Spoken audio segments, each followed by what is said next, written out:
Halo bos, selamat petang, saya Mr. Pang. Hari ini saya nak recommend kawan-kawan kereta ni. Tadi saya test drive kereta ni, condition baik. Tahun 2010, Mitsubishi ASX 2.0 punya. Ini 2 view lah, ada 4 view, ada 2 view. Ini 2 view punya. Harga jual, kalau harga cash 19.800. Kalau nak loan kredit boleh. Bulanan 500 lebih sehingga 600 lebih lah, macam tu lah. Kalau loan kedai muka 10.000. Muka 10.000. Okey, kereta ini cap masih okey ya. Semua okey, semua cantik. Leather dalam pun cantik juga. Sport rim besar-besar sudah tukar. Kereta ni sebiji SUV lah. SUV. Dalam tak ada koyak, langsung tak ada koyak. Original punya leather. Tapi dia ada bagi pedal shift lah.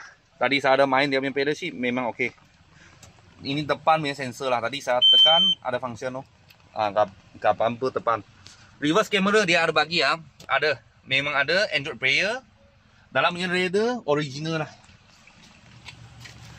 Lepas tu belakang. Mitsubishi ini ASX lah. Dia Mavic engine. Mitsubishi punya engine Mavic.